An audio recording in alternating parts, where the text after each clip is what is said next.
जय हिंद दोस्तों, स्वागत है हमारे यूट्यूब चैनल फ्ला क्लासेज में। दोस्तों आज हम लेकर आए हैं क्लास 10th के लिए हमारे पर्यावरण पाठ से अति महत्वपूर्ण प्रश्न जो क्लास 10th के लिए अति महत्वपूर्ण होगा। तो पहला प्रश्न है कि निम्न में से कौन जैव अनवनीकरणीय पदार्थ है। तो ऑप्शन है इसका राइट आंसर जो DDT, ऑप्शन नंबर ए हो जाएगा इसका राइट आंसर। अगला प्रश्न है कि ओजोन परत पाई जाती हैं। तो ओजोन परत पाई जाती है, इसका राइट आंसर हो जाएगा ऑप्शन नंबर ए जो एस्ट्रोस्फीयर में, जिसका राइट आंसर ए हो जाएगा। अगला प्रश्न होगा कि निम्न में से कौन एक जलीय आहार श्रृंखला है। तो इसमें ऑप्शन है घास बकरी से शैवाल जलीय कीट मछली, और घास जलीय कीट मछली घास से मनुष्य, और घास और मछली और मनुष्य। तो इस ऑप्शन के अनुसार हो जाएगा इसमें शैवाल जलीय कीट और मछली, जिसका right answer option number B हो जाएगा। नेक्स्ट प्रश्न है कि निम्नलिखित में से आप उपभोक्ता की श्रेणी में रखेंगे। तो ऑप्शन है इसमें हरे पौधे, नील हरित शैवाल, जंगली जानवर, फूल पत्ते। तो इसका right answer option number C हो जाएगा जो जंगली जानवर। अगला प्रश्न होगा कि निम्न से कौन एक जैविक प्रक्रम द्वारा अपघटित होने वाला पदार्थ है। इसमें तो जैविक प्रक्रम द्वारा अपघटित होने वाला पदार्थ में है, इस ऑप्शन के अनुसार हो जाएगा घास, सूखे पत्ते, जो ऑप्शन नंबर ए हो जाएगा इसका राइट आंसर। नेक्स्ट प्रश्न है हरे पौधे कहलाते हैं।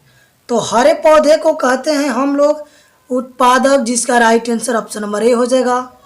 अगला प्रश्न है कि इनमें मुर्दाखोर हैं। तो ऑप्शन है चील, सियार और कौवा सभी। तो इनमें से सभी मुर्दाखोर हैं, तो इसका right answer option number D हो जाएगा।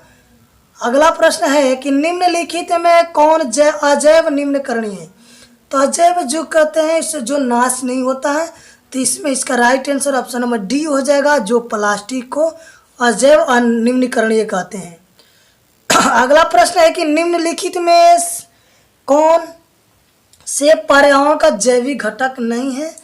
तो जैविक घटक इनमें से नहीं होगा, जो वायु होगा, ऑप्शन नंबर बी इसका राइट आंसर।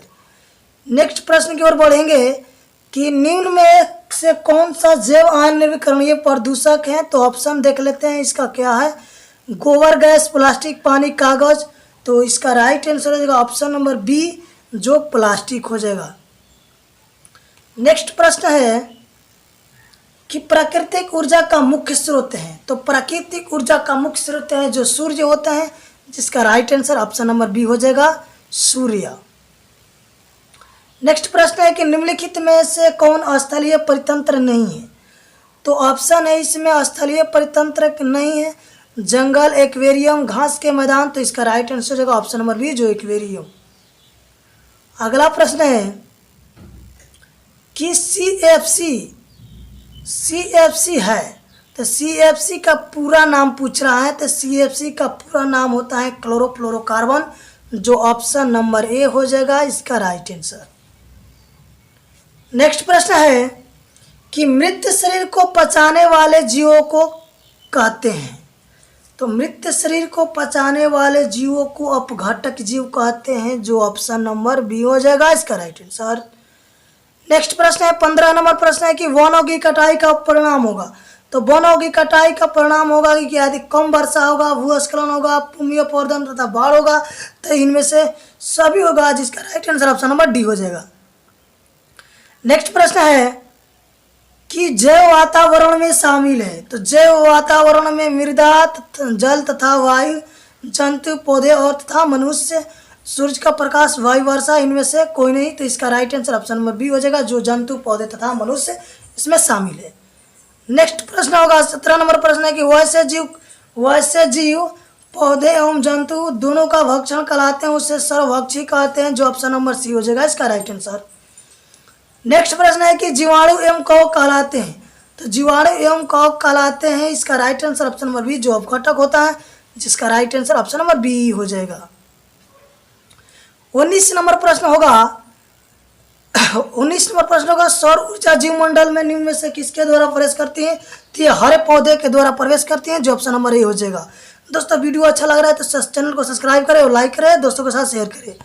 नेक्स्ट प्रश्न है 20 नंबर प्रश्न है कि ओजोन परत महत्वपूर्ण है क्योंकि वो अवशोषित करती है। तो ऊष्मा को, ऑप्शन है ऊष्मा को, परावैंगनिक किरणों को, सूर्य की ऊष्मा को और रक्त किरणों को। तो ये ओजोन परत जो है परावैंगनिक किरणों को अवशोषित करती है, जिसका right answer option number B हो जाएगा इसका राइट आंसर। नेक्स्ट 21वां नंबर प्रश्न है कि प्रत्येक परितंत्र होता है। तो ऑप्शन है गतिशील तंत्र, और ऑप्शन है अस्थायी तंत्र और ज्ञात्मक तंत्र। तो इसका right answer option number D हो जाएगा ज्ञात्मक तंत्र। अगला प्रश्न है कि पर्यावरण मुख्य रूप से कितने घटकों का बना होता है। तो 22 का राइट आंसर हो जाएगा ऑप्शन नंबर बी, जो पर्यावरण दो प्रमुख घटकों द्वारा बनाता है। तो इसका राइट आंसर बी हो जाएगा। नेक्स्ट प्रश्न है कि परितंत्र के जैविक घटकों की श्रेणियां निम्न में से कौन है। तो ऑप्शन है उत्पादक, उपभोक्ता, अपघटक, ये सभी। तो 23 का राइट आंसर होगा ये सभी, जो ऑप्शन नंबर डी हो जाएगा। नेक्स्ट है कि ऑक्सीजन सभी प्रकार के वायु जीवों के लिए आवश्यक है, जबकि ओजोन एक। तो ऑप्शन होगा इसका द्रव है, घातक विष है, अक्रिय धातु है, सभी गलत हैं। तो 24 का राइट आंसर हो जाएगा ऑप्शन नंबर बी, जो घातक विष है। नेक्स्ट प्रश्न होगा 25वां प्रश्न है कि कृत्रिम परितंत्र का उदाहरण है। तो इनमें से वन्य तालाब, झील तालाब, बगीचा, खेत, ये सभी सही है। तो कृत्रिम परितंत्र का जो मानव द्वारा बनाया जाता है तो ये कृत्रिम होता है। तो मानव द्वारा बगीचा और खेत बनाया गया है तो कृत्रिम परितंत्र का उदाहरण है, जो ऑप्शन नंबर सी हो जाएगा। नेक्स्ट 26वां प्रश्न है कि ओजोन परत पाया जाता है। तो ओजोन परत पाया जाता है वायुमंडल के ऊपरी सतह में, जिसका right answer option number B हो जाएगा। नेक्स्ट 27वां प्रश्न है कि इनमें से कौन से समूह में केवल जैव निम्नीकरणीय है, जैव निम्नीकरणीय पदार्थ हैं।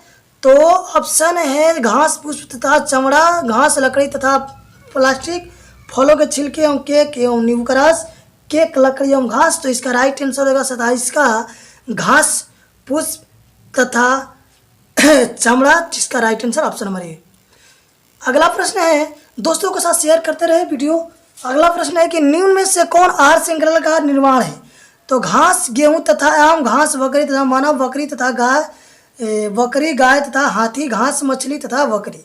तो 28 का right answer option number B, जो बकरी, घास, बकरी तथा मानव।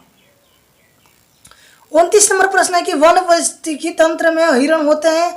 तो हिरण को प्राथमिक उपभोक्ता कहते हैं, जिसका राइट आंसर हो जाएगा ऑप्शन नंबर बी।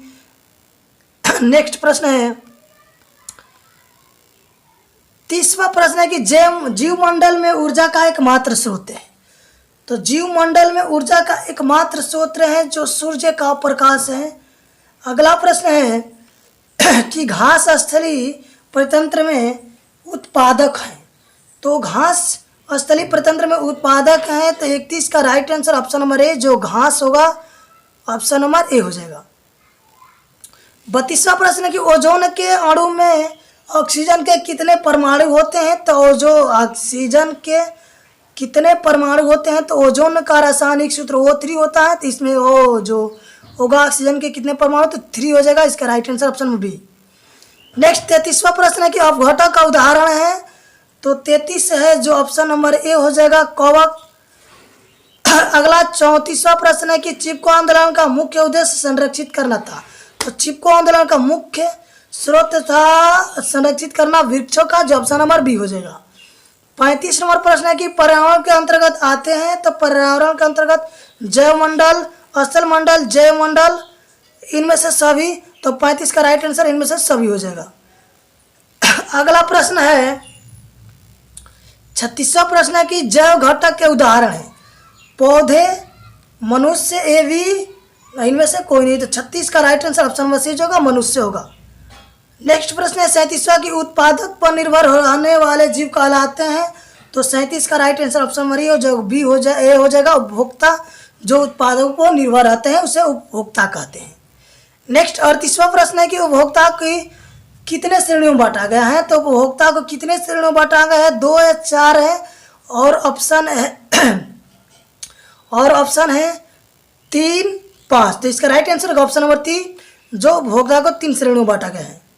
नेक्स्ट प्रश्न है कि इनमें से कौन सर्वहारी जीव है। तो सर्वहारी जीव जो सभी को भक्षण करते हैं उसे सर्वहारी कहते हैं। तो 39 का राइट आंसर हो जाएगा ऑप्शन नंबर डी, बी और सी, हिरण और मनुष्य, हिरण और तिलचट्टा। नेक्स्ट प्रश्न है कि सूक्ष्म उपभोक्ता जीव कहलाते हैं। तो सूक्ष्म उपभोक्ता जीव कहलाते हैं, ये कहलाते हैं जीवाणु और कवक। तो इसका right answer option number C हो जाएगा। आज के लिए बस इतना ही। चैनल को सब्सक्राइब करें और दोस्तों के साथ शेयर करें।